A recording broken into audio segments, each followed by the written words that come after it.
Amén. En el año 2009 mi madre se puso malita y yo tenía de aquella 41 creo, 41 tenía. Y pues fue algo muy rápido y ella falleció en junio del 2009. Y me acuerdo que cuando ella falleció, pues ella era una señora, es porque Dios es un Dios de vivos, ¿no? Una mujer que conocía al Señor, pero yo sentí una pérdida, ¿no? Sentí una pérdida. Sentí que algo había perdido. Además, la muerte en ese sentido es muy cruel, porque ahora la tienes delante, puedes hablar con ella y todo esto, y 2 segundos después no está, solo está su cuerpo. Y fue una sensación muy difícil, ¿no? Muy dura.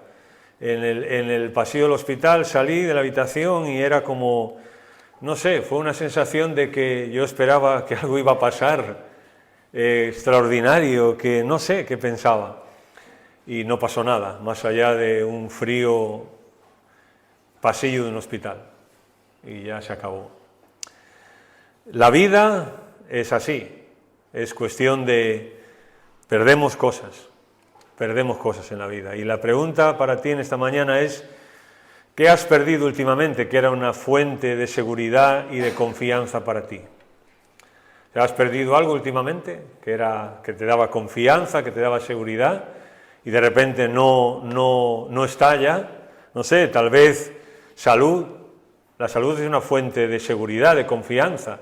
Y cuando la pierdes, pues sientes que eres vulnerable, que todo lo que pensabas, que lo fuerte que eres, pues ya no. O dinero puede ser una fuente de seguridad. El dinero pues te da seguridad en el sentido de que, bueno, yo si tengo algún problema, pues tengo este dinero, recurro a esto y todo, y a veces lo perdemos también. O el trabajo, o incluso familia, perdemos, ¿no? ¿Qué has perdido últimamente? Vamos a leer la historia de un profeta que perdió algo también.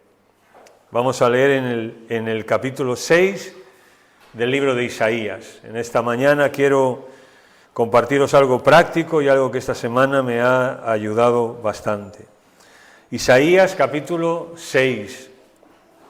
Es un pasaje muy conocido por todos, posiblemente es uno de los pasajes de los que más se ha escrito y más se ha predicado de este capítulo 6 de Isaías.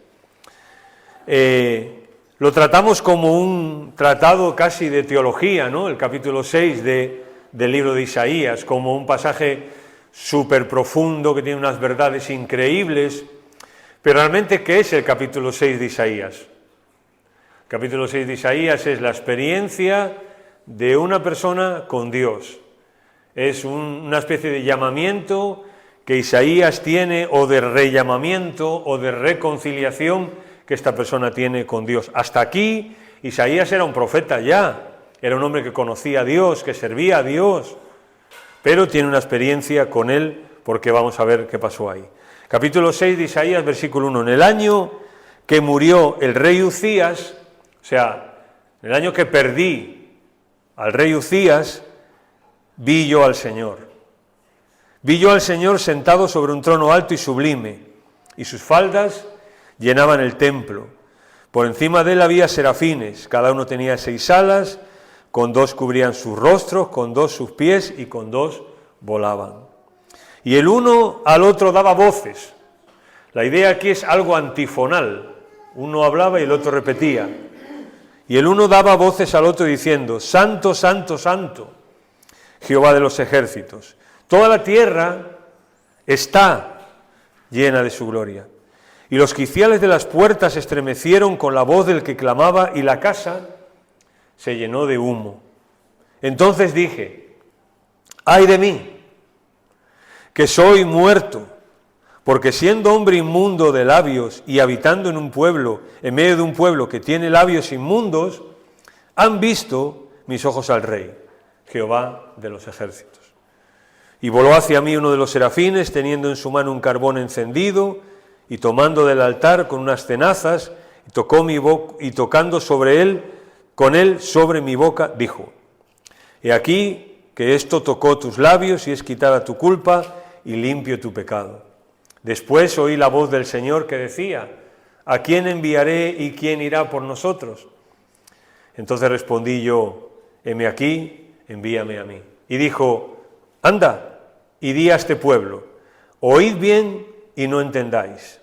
Ved por cierto, mas no comprendáis. Engruesa el corazón de este pueblo y agrava sus oídos, y ciega sus ojos, para que no vea con sus ojos, ni oiga con sus oídos, ni su corazón entienda, ni se convierta, y haya para él sanidad. Y yo dije: Señor, esto que tengo que decir, ¿hasta cuándo? Y respondió él: hasta que las ciudades estén asoladas y sin morador, y no haya hombre en las casas y la tierra esté hecha un desierto, hasta que Jehová haya echado lejos a los hombres y multiplicados los lugares abandonados en medio de la tierra. Y si quedare aún en ella la 10ª parte, ésta volverá a ser destruida, pero como el roble y la encina, que al ser cortados aún queda tronco, así será el tronco, la simiente santa. Amén. Bueno, no tenemos tiempo para analizar todo este pasaje y todo lo que aquí implica, pero en esta mañana quiero compartir algo práctico. Te he preguntado, ¿no? ¿Has perdido algo últimamente que era una fuente de confianza o de seguridad para ti? La pregunta que tengo entonces es: ¿ya has levantado tus ojos al cielo o todavía no? ¿Ya has levantado tus ojos al cielo o todavía no? ¿O sigues mirando las circunstancias? ¿O sigues mirando los problemas? ¿O sigues mirando las personas? ¿O sigues mirando lo que has perdido? Fíjate tú, qué pena lo que he perdido. ¿Has levantado ya tus ojos al Señor? Porque esta es la primera lección que tenemos en Isaías. Isaías, piel de rey Uzías, vamos a hablar de él ahora. Y lo primero que hace es levantar sus ojos al Señor. Vi yo al Señor. El Señor está ahí siempre. Hay que levantar los ojos. Hay que aprender a ver por encima de este sol que tenemos. Porque debajo del sol no hay nada nuevo. Lo dice Eclesiastés. Debajo del sol no hay nada nuevo. Pero por encima del sol sí. Porque por encima del sol está Dios. Y Dios es algo mucho más que lo que nosotros podemos entender. Y esta es la esencia de la vida cristiana. Levantar nuestros ojos al cielo, tener siempre una visión de Dios, tener comunión con Dios, tenerlo presente, sentir al Señor en nuestra vida. Esta es la esencia. Todo lo que no sea esto no vale para nada. El profeta Isaías era un hombre de Dios y lo que cambió su vida, su ministerio y todo lo que hizo a partir de aquí fue cuando él de verdad vio a Dios. ¿Por qué es necesario o por qué es imprescindible en la vida cristiana? Pues por una cosa muy sencilla, porque las cosas ocurren. Como Job decía, ¿no? Job decía en un momento dado: el mal que no quería, ¿qué? Me vino. Es decir, muchas veces estamos, entenderme lo que voy a hacer, ¿no? Cruzando los dedos para que no pase nada malo, porque a nadie nos gusta que nos pasen situaciones malas, pero las cosas ocurren en la vida, no las podemos detener, no las podemos parar, no las podemos evitar. Isaías no podía evitar que el rey Uzías murió, pero lo que sí podía hacer era levantar su vista hacia el cielo. Estos días, leyendo un libro, estaba copiando esta frase también: lo malo y lo bueno suceden al mismo tiempo para llevarnos al lugar que Dios tiene para nosotros. Tony Evans, es un libro sobre la historia de José que hay, que se llama Desvíos. Lo bueno y lo malo suceden al mismo tiempo para llevarnos al lugar que Dios tiene para nosotros. Muchas veces las cosas malas en la vida las vemos como por ejemplo, si hay una persona con la que tenemos un problema, ¿no? Lo que me está haciendo esta persona, o esta circunstancia, o en el trabajo mi jefe, o lo que estoy pasando, lo que está sucediendo, ¿no? Y lo vemos siempre como algo malo a evitar. Pero ¿y si Dios está usando eso en nuestra vida para que levantemos nuestros ojos y lo veamos a Él? ¿Y si Dios está haciendo que a veces tengamos que perder cosas para levantar nuestros ojos al cielo y para depender de Él? A José le pasaron muchas cosas malas, pero sucedía para llevarlo al plan que Dios tenía para él. La vida de José, ¿verdad?, una vida de infortunios, nada pasaba, a José nada le pasó como él pensaba y como él quería. todo eran tropiezos, todo eran cosas que él no quería, eso le pasaba. Sueños que tenía, sus hermanos lo machacaron, su padre no supo tratarlo y hizo diferencia con él y sus hermanos. O sea, tantas cosas, no os voy a contar la vida de José. Pero todo aquello le fue llevando al final, ¿no? Y no vemos nunca en José, me encanta eso, ¿no? Porque en la historia de José nunca vemos una queja de José, nunca vemos una protesta, nunca vemos recibiendo lo malo que le estaba pasando en su vida, como fíjate tú lo que me está ocurriendo, sino que él seguía adelante. ¿Entendemos por qué? Pues porque miraba al Señor, porque era un hombre que tenía fe en el Señor, que aprendió a ver hacia arriba, no solamente hacia abajo. Daba igual que aquí en la vida él fuera un esclavo, daba igual que estuviera en la cárcel, daba igual que estuviera fuera de su familia, trabajando y sin tener nada, daba igual, porque él sabía quién era y sabía lo que era, ¿no? Y el otro día decíamos también que la sociedad, hermano, la sociedad nos está empujando tanto, nos está empujando tanto, nos está forzando tanto y metiéndonos tantas cosas por los ojos, ¿no? ¿Pasan cosas malas en la vida? Claro que sí. En el año en que murió el rey Uzías, Job dijo, mira, no podemos atribuir a Dios despropósito alguno. Eso dijo Job. Es decir, cuando ocurre algo en la vida, lo que ocurre no es un despropósito. Sea bueno o sea malo, no es un despropósito. Porque Dios tiene todo el derecho sobre nuestras vidas. Tiene todo el derecho sobre su iglesia, sobre su pueblo, tiene todo el derecho a hacer lo que Él quiere. A veces nosotros pensamos que está ocurriendo algo en el pueblo del Señor, ahora últimamente, tal vez, y hay gente que dice, es que no sé qué, es que no...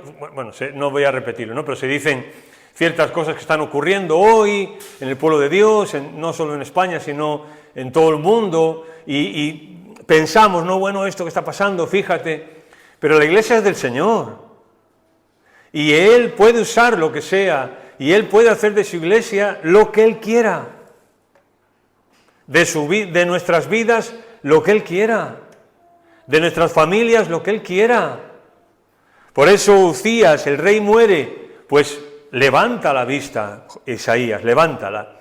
La tradición incluso nos dice que Isaías era primo del rey Uzías, porque posiblemente Isaías venía del linaje real, y la tradición judía concuerdan que Isaías era primo del rey Uzías. Es decir, Uzías fue un hombre que reconstruyó el ejército de Judá, reorganizó las defensas del país e hizo reformas espirituales. Fue un rey bueno relativamente, bueno, ahora vamos a decir algo, pero fue un rey bueno. Isaías con el rey se siente bien, están haciendo reformas, están reubicándose, todo esto, ¿no? Qué bien, ¿no? Todo va viento en popa. Y de repente Uzías muere. Al final de su vida, Uzías entró en el templo para ofrecer incienso, que era algo reservado a los sacerdotes, y sabemos que no se arrepintió, Dios lo castigó con lepra, y así estuvo hasta que murió. Pero aunque el texto de Isaías nos diga en el año en que murió el rey Uzías, sea bueno o sea malo, da igual. Es decir, me explico. Si nosotros decimos, bueno, hay que ver, en el año que murió el rey Uzías era para Isaías alguien importante en el que confiaba, y entonces levanta la vista y ve al Señor. Es una posibilidad, ¿no? Pero hay otra, y es que Uzías terminó mal, y que Isaías esté diciendo, fíjate tú, este año que murió el rey, ¿no? Con lo que hizo Uzías, con los fallos que cometió, con el daño que le hizo al pueblo, con el daño que se hizo a sí mismo. Da igual en qué momento lo leas, Dios sigue estando en su trono. ¿Me explico? O sea, da igual que tú veas hacia arriba yéndote las cosas bien o mal, Dios sigue ahí. Da igual que estés en aprietos o la vida fácil, da igual, Dios está arriba. Da igual en qué momento lo pienses, en qué día y en qué circunstancia. El trono de Dios no cambia por tus circunstancias. Así que si está pasando algo bueno y tienes miedo, bueno, levanta tus ojos al cielo. Si está pasando algo malo y tienes miedo, levanta tus ojos al cielo. Da igual. Es decir, ¿Qué va a ocurrir? ¿Quién va a reinar ahora? Se estaría pensando Isaías, ¿no? Bueno, puede ser que haya personas o circunstancias que nos estén impidiendo ver al Señor. A veces hay circunstancias muy favorables en nuestra vida que nos quitan los ojos del Señor y nos la ponen en esas cosas, en el trabajo, en el dinero, en mi familia, que nos da seguridad y nos sentimos ahí seguros y nos olvidamos de Dios y nos olvidamos de levantar nuestra vista a Dios, nos olvidamos de cada día hablarle, de cada día tener comunión con Él, de cada día dar testimonio de Él, vivir para Él. Nos olvidamos de eso y nos metemos en una vorágine de la vida, ¿no? Trabajo, familia, venga, corriendo, nos levantamos por la mañana y ya le debemos una hora a la agenda y por la noche y pasamos días, tiempo sin orar, sin leer la palabra, a veces incluso sin venir a la iglesia, sin servir al Señor, sin hacer cosas. Y a veces Dios, esas cosas, tiene que quitárnoslas. Y a veces tenemos que perder cosas para ver el valor que Dios tenía que tener. Abraham fue un hombre que perdió muchas cosas y salió de donde él estaba. Y Esteban nos dice en el discurso de Hechos 7 que nuestro padre Abraham, el Dios de la gloria se le pareció a nuestro padre Abraham. O sea, Dios, ¿por qué le manda salir a Abraham? Una idea. Abraham vivía súper cómodo en Ur, súper bien. ¿Iba a escuchar allí la voz de Dios? ¿Iba a escuchar los propósitos que Dios tenía para él? ¿Por qué lo hace salir y estar en una tienda, en un desierto, años sin darle el hijo que le había prometido? ¿Por qué le quita a Dios todo eso a Abraham? Vete de tu tierra, Abraham, y de tu parentela. ¿Por qué se lo quita? O mejor dicho, ¿para qué se lo quita? Porque Abraham iba a ser el padre de la fe. Es decir, que Dios a veces tiene que quitarnos cosas. Y yo sé que da miedo hasta decirlo. Porque tú estás ahí, estás sentadito, tranquilo, ¿no? Y escuchando más o menos, o aburriéndote, o no sé qué estás haciendo. Pero el problema es que yo esto lo tengo que decir. El problema es que yo lo tengo que decir, pero lo digo.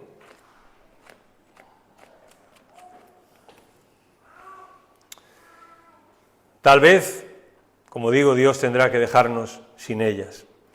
Y la pregunta es, ¿estamos preparados para la pérdida? ¿Estamos preparados para la pérdida? Yo os conté hace un tiempo, solamente hago referencia, la historia de An Hee-cho, una chica coreana que la detienen y la van a meter y está esperando un par de años un juicio para entrar en la cárcel. Iba a perder la libertad, iba a perder su vida, iba a perder muchas cosas. ¿Y qué hizo An Hee-cho todo ese tiempo? Prepararse para la pérdida. Tenemos que prepararnos para la pérdida, levantar nuestros ojos al cielo, tener comunión y una relación con el Señor. Con los jóvenes estamos dando este año las disciplinas espirituales. Y cuando en noviembre venga, si Dios quiere, pues empezaremos también los domingos, voy a empezar una serie que se va a titular igual, Disciplinas Espirituales. Porque hemos avanzado en muchas cosas, olvidándolo tal vez lo más básico. No hay rebajas para una verdadera renovación espiritual. No hay outlet ni Black Friday para una renovación espiritual. Siempre hay que pagar un precio. Si queremos avanzar, si queremos seguir adelante, si queremos mejorar, siempre hay que pagar un precio. Isaías tuvo una visión, ¿verdad? Y hay dos cosas que él vio. Él vio hacia arriba y vio al Señor. Y vio también interna, o sea, tuvo una relación, una visión interna y se vio también a sí mismo. En los capítulos anteriores él está diciendo muchas veces, ay de los que de los que traen la iniquidad, ay de los que a lo malo dicen bueno, ay de los que en sus propios ojos son prudentes, ay de los que se juntan casa a casa, etcétera. O sea, van mencionando una serie de ay de los que, ay de estos, ay de los otros. pero como se ha dicho muchas veces, ahora cuando Isaías ve al Señor y tiene una experiencia auténtica con el Señor, pues ya no es ay de no sé quién, sino es ay de mí, ay de mí. Dice que sus faldas llenaban el templo, ¿verdad? Dice que cuando él vio esa visión, sus faldas llenaban el templo. Para un judío no había nada más grande ni sagrado que el templo. No había nada más grande ni más sagrado. Incluso para Isaías, como un profeta acostumbrado a tratar con sacerdotes, acostumbrado a todo esto, no hay nada más grande que eso.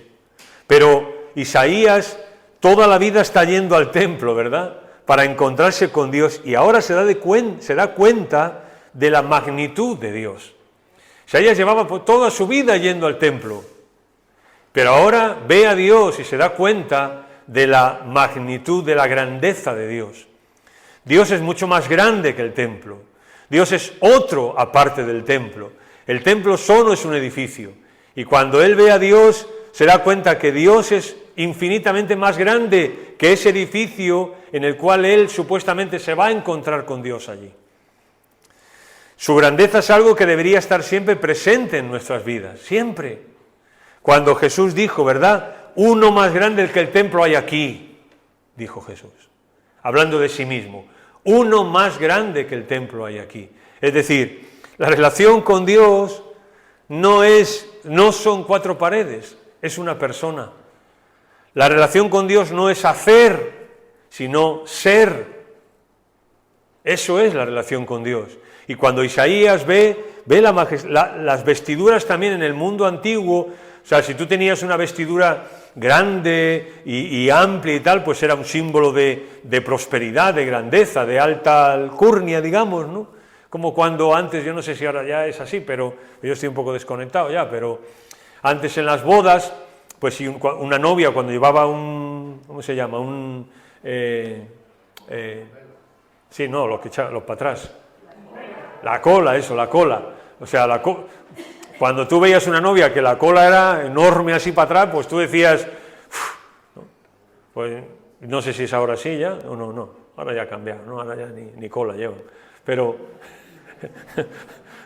era tú decías, guau, vaya vestido lleva, ¿no? Que estaba aquí la novia y 20 metros para atrás estaban allí los niños cogiendo, ¿no? Y esto es lo que está pasando aquí. Para Isaías es impactante ver a Dios y sus vestiduras, sus faldas están cubriendo todo el templo. Piensa, el templo era el edificio más grande que ellos podían haber visto jamás en su vida y verían.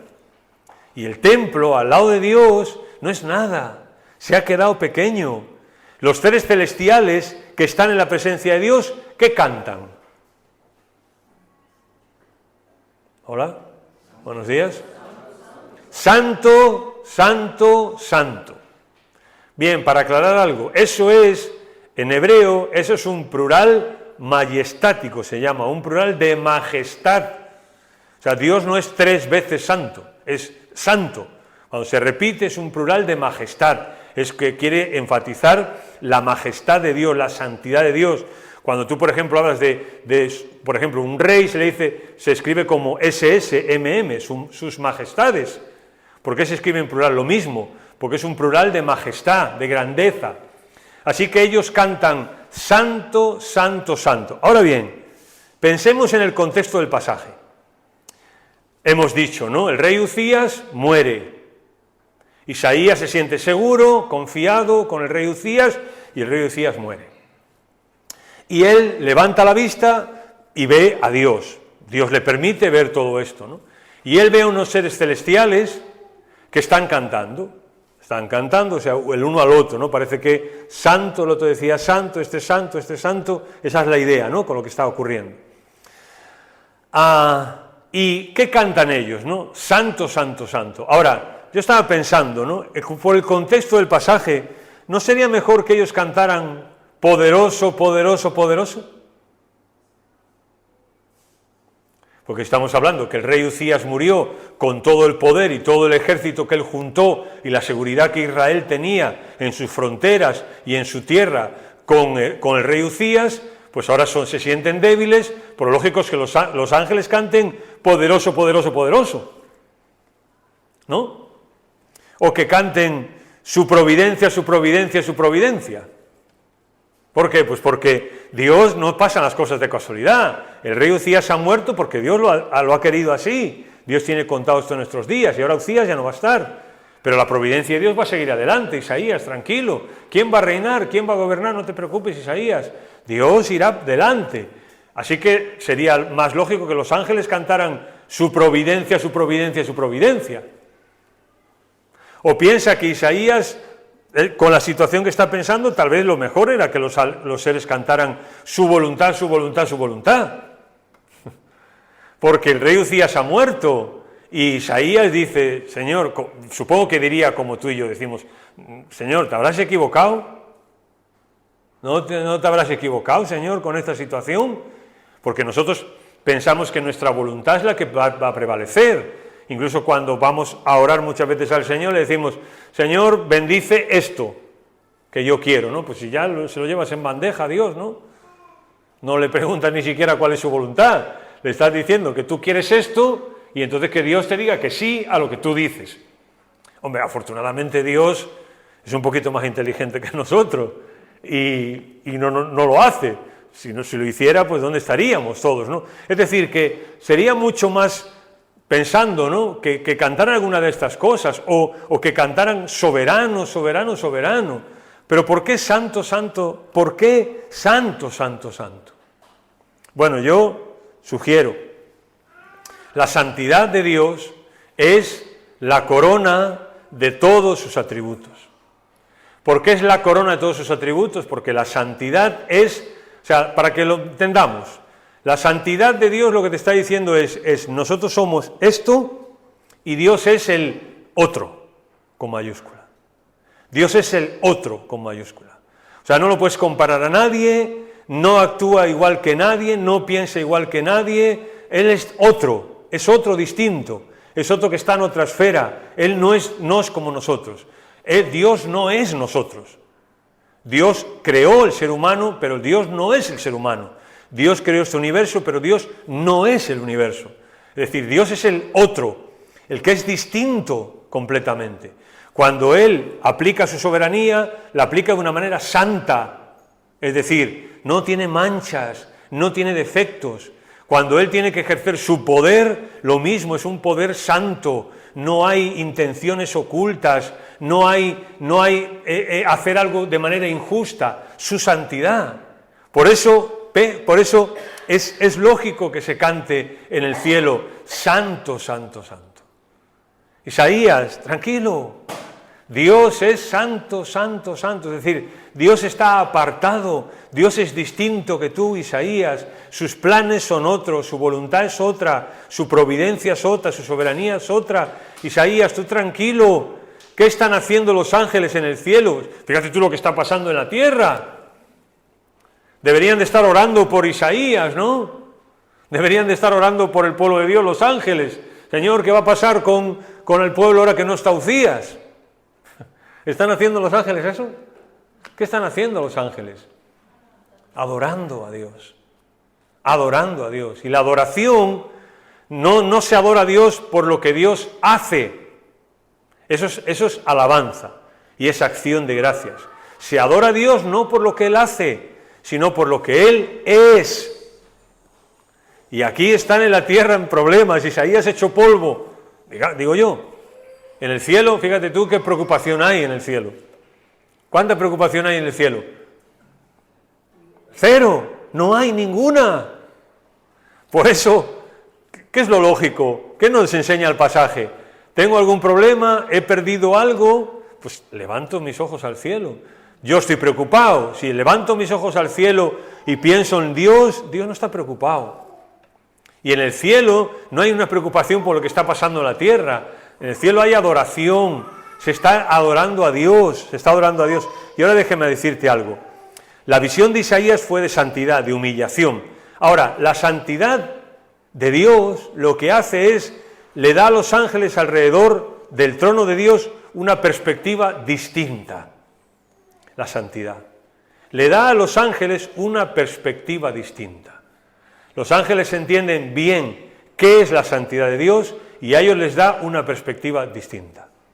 Bien, si nosotros somos capaces de entender la santidad de Dios, en el sentido de que lo he dicho, como que Él es el otro, el que es soberano, etcétera, etcétera, eso nos va a dar también en la vida una perspectiva distinta, debe darnos en la vida una perspectiva distinta. Porque ¿qué más se canta? Santo, santo, santo Jehová de los ejércitos. ¿Qué más se canta? Toda la tierra estará llena de su gloria. ¿No dice estará? ¿Seguro? En ninguna de vuestras versiones dice, abuela, está allí. No dice en ninguna de vuestras versiones estará, ¿a que no? Está. La tierra ya está llena de su gloria. No estará, sino que está. Y a veces nosotros vemos el mundo como una lucha, ¿verdad?, entre el bien y el mal. Y vemos este mundo como que un día por fin estará llena esta tierra de su gloria. No, hermano, la tierra siempre ha estado, está y estará llena de su gloria. Y cuando nosotros somos capaces de levantar nuestra vista y ver a Dios, lo entenderemos. Aquí no hay una lucha entre el bien y el mal. No estamos hablando de quién va a ganar. No estamos hablando de quién va a prevalecer. No estamos hablando de quién va a ser más inteligente y al final se va a imponer. No es así. Lee la Biblia, no es así. Dios está en su trono y la tierra está llena de su gloria. A veces vemos nuestra vida como el fruto de la buena suerte o de la mala suerte o de los reveses de la vida. Tampoco. Nuestra vida está llena de su gloria también, porque Él tiene un propósito para cada uno de nosotros y Él lo va a cumplir. Aún con nuestros errores y nuestras equivocaciones, Él lo va a cumplir. ¿Qué pasa? Que muchas veces nuestra vida hace que, no que Dios no cumpla su propósito, pero a veces hace que tarde más o vaya con desvíos también en nuestra vida. La santidad de Dios nos hace ver las diosualidades. No hay casualidades, ni hay ni siquiera causalidades, sino lo que hay es diosualidades. Hermanos, si creemos que Dios es el santo y que Él es poderoso, no hay absolutamente nada que no se escape a su soberanía. Nada. Y nada es nada, lo digas en español, en inglés, en alemán. No le voy a preguntar a Manuel cómo se dice. No hay nada, y nada es nada, que no esté controlado por Dios. Nada. Cuando vimos los atributos de Dios mencionamos, ¿verdad? Un escritor famoso en el siglo XVI-XVII, que él decía que cuando él pensaba en la soberanía de Dios, una de las cosas que más le impresionaban era que Dios asistía al funeral de cada gorrión. ¿Recordáis eso que lo vimos? Cuando dice, no caerá un pelo de vuestra cabeza ni un pajarillo, pues eso habla de un gorrión. Si Dios asiste al funeral de cada gorrión, ¿no va a saber lo que nos pasa? Por eso, ¿qué estamos viviendo? ¿Qué circunstancias estamos viviendo? ¿Qué hemos perdido? ¿Qué nos ha quitado la seguridad? Yo te hice una pregunta al principio. ¿Has levantado ya tus ojos al cielo? En el versículo 5 tenemos lo que un gran teólogo que es Sproul nos dice, y él le llama el trauma de la santidad. Hay un libro y incluso un tema que él desarrolla. Versículo 5. Entonces dije, ¡ay de mí! Que soy muerto, porque siendo un hombre inmundo de labios y habitando en medio de un pueblo que tiene labios inmundos, mis ojos han visto al Rey de los ejércitos. Mirar, ¿por qué trauma de la santidad? El problema no es ver a Dios. En el pasaje, el problema no es ver a Dios. ¿Cuál es el problema en el pasaje? Claro, vernos a nosotros, no a Dios. Dios es un Dios santo en el pasaje. Y el problema, dice Isaías, yo he visto a Dios. ¿Cuál es el problema? Ver a Dios no. El problema soy yo, que soy un hombre inmundo. Es decir, aún la santidad, si la entendemos bien, nos hace incluso ver eso, ¿no? Nuestra propia miseria, nuestra propia incapacidad. El problema no es que no se pueda ver a Dios, el problema es que no se puede ver a Dios con cosas en nuestra vida, eso sí que no. Por eso Isaías dice, Señor, y viene el ángel, toca sus labios y dice, tu pecado te es perdonado. Y ahora sí, ahora, ¿a quién enviaré? Isaías dice, Señor, aquí estoy. ¿Por qué ha perdido, si en un versículo, si un momento antes ha dicho que es indigno, por qué ahora cuando Dios le dice, ¿quién irá? Isaías dice, yo. ¿Por qué? Porque ha visto a Dios, ha visto su pecado, lo ha confesado, se le ha perdonado, y entonces ahora sí.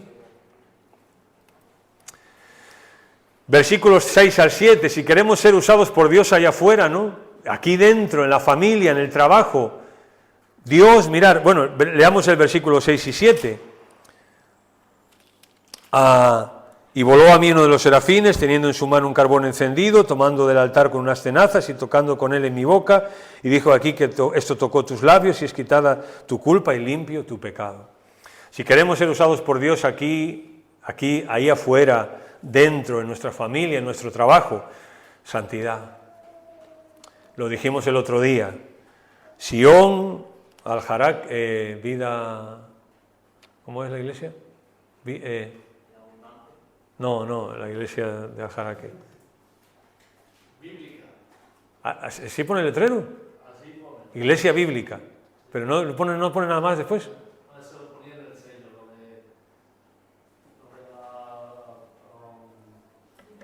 vida abundante. Bueno, ahí está. Para cualquier iglesia, ¿no? La santidad, eso es lo más importante. Eso es lo más importante. Eso es lo primero. Eso siempre debe ser lo primero. Porque mirar, Dios no usa vasos sucios.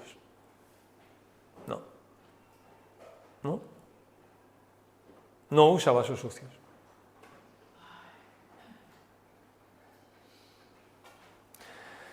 Ahora sí, por eso se habla de santidad en este pasaje, porque Dios no usa vasos, yo he puesto aquí, casi limpios. Nosotros podemos decir muchas veces, yo ya no soy lo que fui, ¿no? Y estamos entre el no soy lo que fui y el no soy lo que quiero ser. Y estoy ahí en el medio. No soy un vaso sucio, pero tampoco estoy limpio, así que soy un vaso casi limpio. Bien, no, esto no funciona así. Da igual, lo he dicho y lo repito, sin santidad en nuestras vidas, da igual lo que hagamos. Iremos a peor en nuestra vida, en nuestra relación, iremos a peor en todo, porque la santidad es lo fundamental. Es un tema que también olvidamos mucho últimamente, ¿no? Que hay búscalo, ¿no? Porque te los puedes comprar o incluso verlos en línea. Cualquier generación, de cualquier denominación, escribió y habló siempre de la santidad, siempre. Se ha entendido siempre que la santidad es el pilar fundamental de la vida cristiana y del pueblo de Dios, siempre. Dios no usa vasos sucios, es verdad, pero una vez los limpia, quiere usarlos. Claro. Aquí tenemos el ejemplo de Isaías. Isaías dice, Señor, yo no estoy bien, Señor, yo soy inmundo. Y ahora viene, se le perdona, y ahora dice, ¿quién irá? Isaías dice, yo voy. Es decir, que la relación con el Señor es para vivir en santidad, y una vez vivamos en santidad, entonces servirlo, sí, ser útil y que el Señor nos use, claro que sí. No hay otro propósito más grande en la vida que ese. No hay otro propósito. Es curioso que nosotros, que pensamos que vamos a vivir la eternidad, ¿dónde? Es curioso que nosotros, que pensamos que vamos a vivir la eternidad, ¿dónde? Es curioso que nosotros, que pensamos que vamos a vivir la eternidad, ¿Dónde? En el cielo. Es donde menos invertimos. Es curioso, ¿eh? Él quiere, como dijo Jesús, el que pierda su vida por causa de mí, la hallará. El que pierda su vida por causa de mí, la hallará. Es una demostración también de que somos hijos de Dios. El perseguir la santidad es una demostración de que somos hijos de Dios. Eso lo dice Juan también en su carta, ¿no? El que practica el pecado no ha conocido a Dios. ¿Qué está diciendo Juan? ¿Que no peca un cristiano? Sí, un cristiano peca. Pero el que no tiene en su vida la santidad como un pilar fundamental en él o en ella, no lo digo yo, lo dice Juan, leerlo. Versículos 9 y 10. El mensaje que tiene que llevar Isaías es terrible. Isaías tiene una experiencia con Dios y el pueblo todavía no la ha tenido. ¿Y ahora qué ocurre aquí? Mirad, él dijo, bueno, Señor, heme aquí, envíame a mí. Y ahora dice, bueno, pues anda y di a este pueblo, oíd bien y no entendáis. O sea, ¿cómo? O sea, Señor, tú me mandas a hablarle a un pueblo para que yo le diga y no van a entender. Ved por cierto, pero no comprendáis. Engruesa el corazón de este pueblo, agrava sus oídos, ciega sus ojos, para que no vean, ni oigan, ni su corazón entienda, ni se convierta y haya sanidad. Y dije, ¿hasta cuándo, Señor? Hasta que sus ciudades estén asoladas, etc. ¿Qué contexto tiene esto? Isaías está escribiendo un poquito antes de que Israel se vaya al cautiverio. Y la segunda parte del libro está escrita ya cuando Israel está en el cautiverio. ¿Y qué pasa? Pues es histórica, está dando una profecía aquí de lo que ocurrió en realidad. ¿Qué ocurrió? ¿El pueblo se volvió a Dios? N-O, no. ¿El pueblo levantó sus ojos a Dios? N-O, no. ¿Y qué ocurrió? Aquello en lo que Israel se sentía seguro, que estaba en su pueblo, les iba muy bien en la vida, no tenían ningún problema, estaban prósperos. ¿Qué tuvo que hacer Dios con esas cosas? ¿Recordáis lo que dijimos al principio? Quitárselas. Y irse a otra nación como esclavos. O sea, todas aquellas cosas que al pueblo de Israel le hacía sentirse seguro, Dios dijo, se las quito para que entonces se vuelvan a mí. Esa es la idea, para que entonces se vuelvan a mí. Es estar en una situación mala ante el Señor y llenarte de razón y creerte que estás bien. Que el pueblo de Dios estaba en una situación mala delante del Señor y se llenaron de razón en sus razonamientos, o en sus vanos razonamientos, como diría también Isaías, y creyeron que estaban bien, que los que estaban mal eran los otros.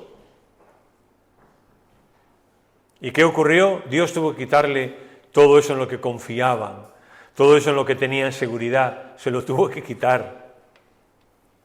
Y sabemos que Israel como nación aprendió la lección, porque una vez volvió de la tierra del exilio, jamás ya ha sido un pueblo idólatra, jamás ya ha confiado en otras cosas, sino que han confiado siempre en el Señor, hasta el día de hoy.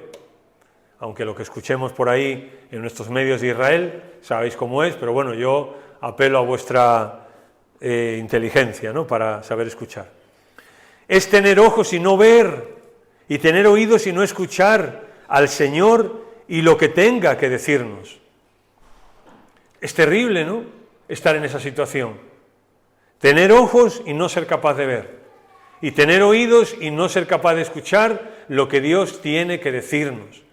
Así que lo suyo es que dejemos de escucharnos a nosotros mismos y a otros y a una sociedad, digamos, y escuchemos al Señor. Que tengamos oídos para Él y tengamos ojos para a Él y que veamos, bueno, lo hemos cantado, ¿no? Abre mis ojos, oh Cristo, abre mis ojos, oh Señor. Quiero ver tu majestad, Señor, quiero ver tu santidad, quiero verte, Señor. Eso es lo que necesitamos cada uno de nosotros. Que Él nos dé ojos para ver y oídos para una vida entregada. Y termino con esto. Aquel que quiera vivir la vida cristiana o servirle, no es posible sin un encuentro real con el Señor. Y tú dices, sí, yo tuve un encuentro real con el Señor hace 74 años. ¿Y hoy? Si yo te preguntara si has tenido un encuentro real con el Señor, tal vez me dirías, sí, el 10 de diciembre de 1800... el 10 de diciembre de 1900, del 2004 tuve un encuentro con el Señor y real con el Señor. Bien, eso le llamamos nosotros conversión, ¿no? Vale, pero ¿y hoy? ¿Por la mañana? ¿Hemos tenido un encuentro real con el Señor hoy? Doy vuestro silencio por, como dice el refrán, ¿no? El que calla. Eso es lo que nos eleva el nivel, eso es lo que nos eleva el nivel. Ver al Señor y tener una relación con el Señor es lo que puede elevar nuestro nivel. Lo que puede hacernos crecer y mejorar como hijos e hijas suyas es esto, no otras cosas. La verdad es que somos tan terrenales, dice este hombre Tony Evans, dice, somos tan terrenales que apenas somos útiles para las cosas celestiales. Y Pablo lo dice en Colosenses, ¿no? Buscad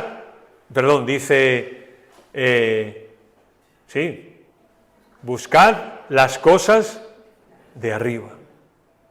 Buscad las cosas de arriba, donde está sentado Cristo. Pero a veces estamos tan metidos, yo también, o sea, no sabéis, en las cosas terrenales, que al final no somos útiles para las cosas espirituales. Si fuéramos un escritor puritano de hace muchos años, escribió lo siguiente y dijo, si fuéramos tan entregados para las cosas del Señor como lo somos para el trabajo, seríamos una seria amenaza para el diablo, dijo él.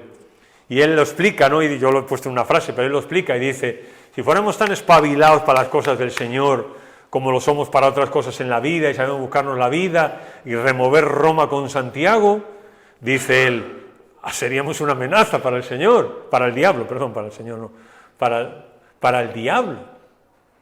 Bien, hermanos, levantemos nuestros ojos hacia arriba. Y en las pérdidas y en los problemas y en las dificultades y en el año que murió Ucías o en el año que murió mi salud, mis recursos, lo que sea que se haya muerto en tu vida y hayas perdido, solamente necesitamos una cosa, levantar nuestros ojos y ver al Señor. Y ver a Él como lo que es, como el otro. No es como yo, afortunadamente. Ni piensa como yo, ni es limitado como yo. Él es el otro. Y puedo levantar mis ojos y mis manos a Él y confiar en Él tranquilo, porque Él cuida de nosotros. Amén. Oremos.